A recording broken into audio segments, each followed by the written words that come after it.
This is an RNZ podcast.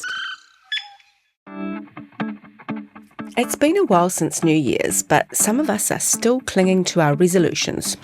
Usually about exercise and diet. And it always seems to be the same one. Try to do more sports. Yeah, get healthy, lose some weight. Sometimes it works. I'm slowly seeing the progress. And sometimes our success rate is... Not good. Okay, fair enough. I certainly don't exercise as much as I should.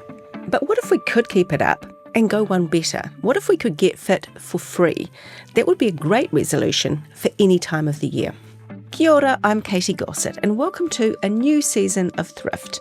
And our saying for this episode is a famous line from a famous musical, My Fair Lady. It happens when the main character, Eliza Doolittle, says, admittedly to a racehorse, "Move your blooming bottom." Actually, it was a bit more colourful than that, but I've been informed that the original quote might raise eyebrows among listeners, so you get the picture. Whatever you want to call it, we need to move it. And that's what this episode is all about. Basically, we're going to hold on to these handles here. So the start of my new Get Fit mission finds me here in Christchurch's Hagley Park, grappling with this multi-limbed machine. Take a seat, place our feet here. Meet Kristina Wischnowsky, a personal trainer, lover of exercise, and very enthusiastic giver of high fives. And then just use your arms to pull yourself up. I'll let you have a turn. In fact, I end up taking quite a few turns as I work my way through an exercise regime that Kristina says shouldn't break the bank. Well, exercise can be completely free, right? So it doesn't need to cost anything in terms of getting a good workout. Kristina is also a yoga teacher, and when I arrived, she was doing a handstand, as you do. Well, I don't, but you never know. Stick around until the end of the episode and you might just get a surprise.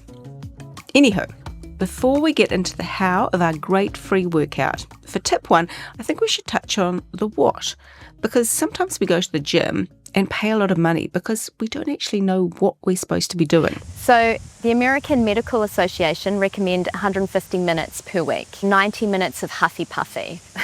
This is my kind of talk, huffy-puffy. I know, exactly. You can understand what that means, right? I'm huffed and I'm puffed. Which means the dawdly kind of walks I do with my dog aren't really cutting it. You really need to be working at a point where it's hard to have a conversation. So you and I, if we were going for a walk having this chat, I wouldn't really count this as huffy-puffy. But the good news is that every little bit does help. Just move, right? So if you're moving, it counts, you're winning. And most of us have a few tips on cheap ways to get the heart pumping. Just try and get out of the house at least once a day. Go around the block, go to the park. Running is really cheap because you only need a pair of trainers. Going to the park, which I do every day, costs nothing, and it's very good for your soul. In Canterbury, like the rest of the country, there are also reserves, council walks, Department of Conservation tracks, and free events like the Park Run. That's an organised weekly run that takes place in 58 locations around the Motu every weekend. And as I say, Kristina's also brought me here to another council resource. This is a walking, running, cycling track, and along the way you can see that they've got different activities set up where you can sit and do the exercise as you go. The circuit has a bunch of fitness supports like bars, steps and machines to help with the other main part of our weekly workout. Because once you're done with huffing and puffing, you need about 60 minutes of resistance training. And in my case, triceps are a little bit weaker. They're a smaller muscle group, so they'll get tired first.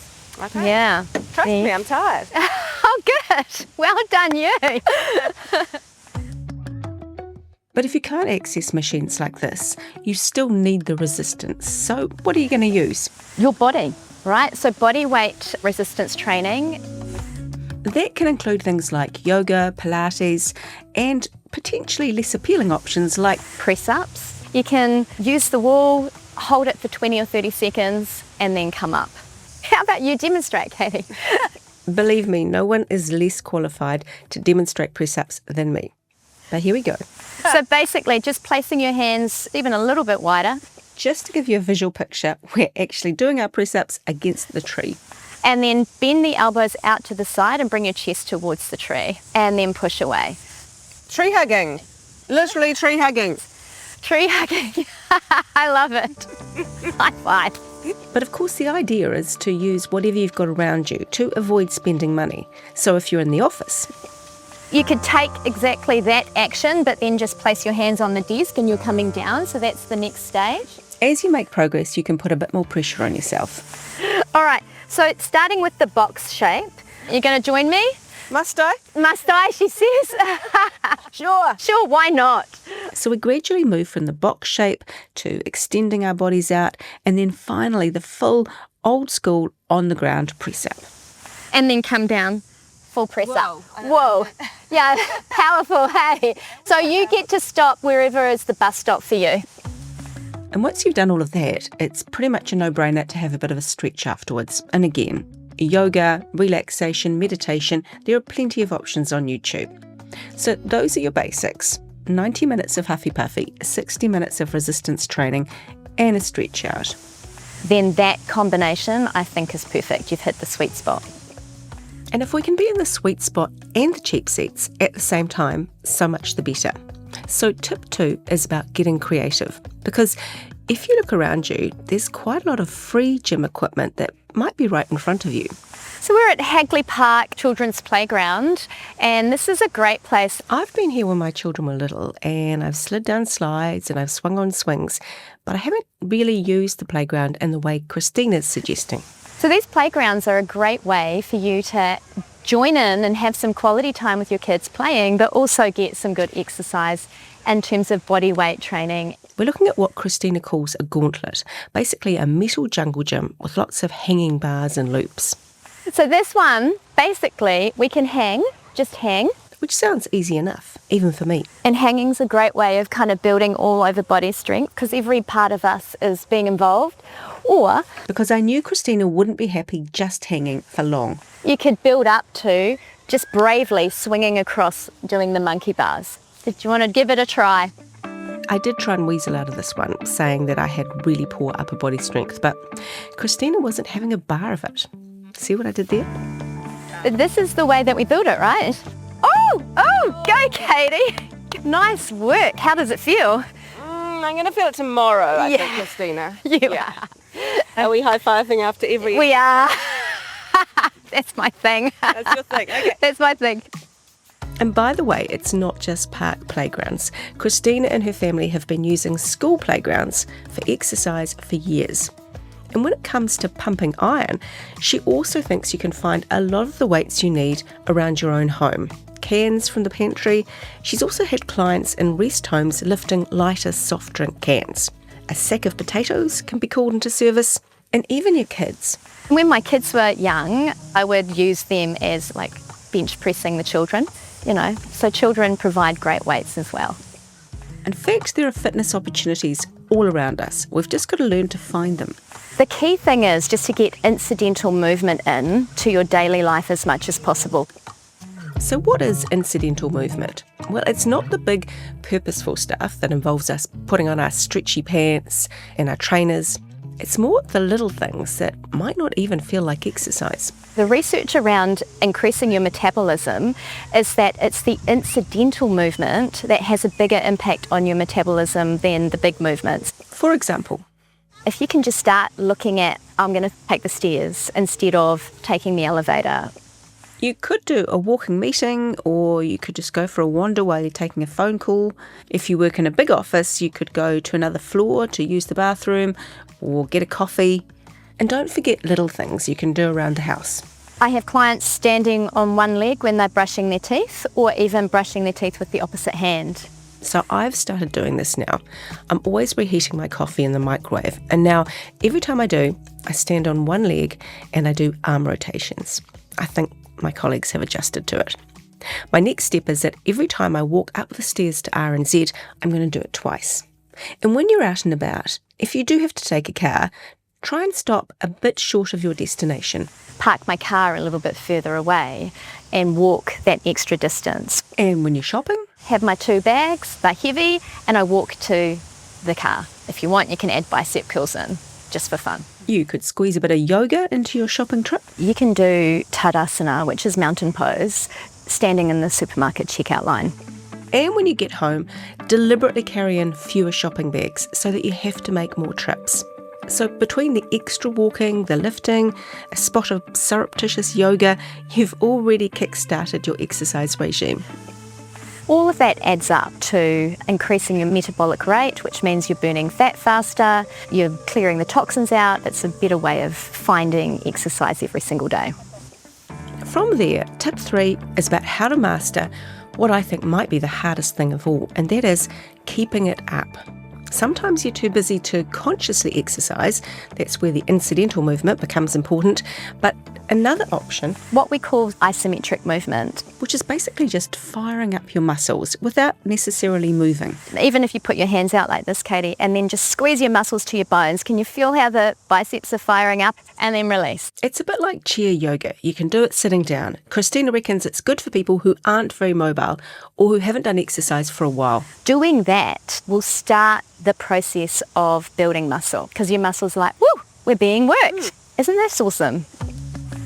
Of course, the other big factor in keeping it up is your motivation. Sometimes you spend a lot of money on a gym membership and it's a bit of a burn, but the fact that you spent that money is what motivates you to go. But then again, Some people spend the money and don't really use the gym either. That's a double burn. Exactly, right? and of course some people hire personal trainers who'll make them do the exercise. Look at Kristina, who's very persuasive and has already got me, if not jumping through hoops, then at least swinging from them. And of course, we're trying to save money, so you could do that with a friend. But all of this tells us that it is a head game, and our mind feeds us a bunch of stories to put us off the exercise. You know, it's late, it's a bit cold outside, oh, I'm feeling tired. So we need to combat that with some stories of our own. The biggest trick that you can do is I'm just going to do it for 5 minutes. I'm just going to walk out the door to the end of the driveway, and that's going to be my walk today. Once you're underway, you'll probably do it for longer. And you're also more likely to go if you set it up the night before. Leave your clothes and your shoes by the door. And another good tip, which is really a no-brainer. I always tell people to do what brings them joy when they're exercising, what they find is fun. Which means that when Kristina makes this suggestion, You and I could run this and time ourselves. That's another day, Christine. I do resist because running doesn't really bring me joy. And I'm going to take her advice and find an exercise that suits me. But she's also making a good point. It might take us 10 minutes the first day. But we keep trying, and maybe a week later we time ourselves again. Then we're like, oh, it's taken us 9 minutes and 58 seconds. Woo! We just took 2 seconds off our time. Because the ultimate motivation is when you realise that it's starting to work. And you can tell that from how you feel. Do you feel stronger when you're moving? Do you feel fitter? How do your clothes fit now? From there, you can move on to the next fitness goal, whether that's moving towards doing a run or just, like some of Kristina's clients, simple day-to-day stuff like climbing in and out of cars or getting up from the floor. They're like, did everyone see that? That was a miracle. I just stood up without using my hands, right? So it's little things like just if you're practicing the squat movement, that it quantifies to functional living and you having a better quality of life.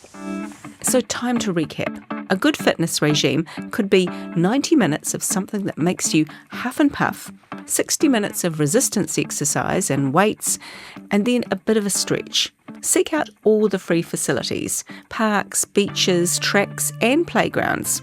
Get into incidental movement everywhere. Walk upstairs, carry groceries, children, whatever's at hand. And feel free to do a bit of impromptu yoga. Make sure you do something you like. And once it starts to work, you'll enjoy it even more. And now, Alrighty, so should we try a handstand then? Of course. Of course, fantastic. for a bit of a laugh, I will take my hand underneath your ankle, you push your foot into my ankle, and then I'll help you kick up. so I'm stepping or perhaps kicking my way out of my comfort zone. So you have to trust me here. I'm a trained professional. Push down into my hand. Did I mention Kristina is very persuasive? Whee! You got it, sister. And then bring one leg down. Okay, I will do a high five this time. That was impressive. That was awesome. I loved that. Let's just say it probably wasn't graceful, but hey, room for improvement, right? Next time on Thrift, veggie boxes. There are lots of veggie boxes out there. Commercial ones that are run by community gardens. But the thing they have in common, pretty much, is that when your box comes, you don't always know what's going to be in it. So I'm going to talk to a veggie box veteran about making the most of what you get.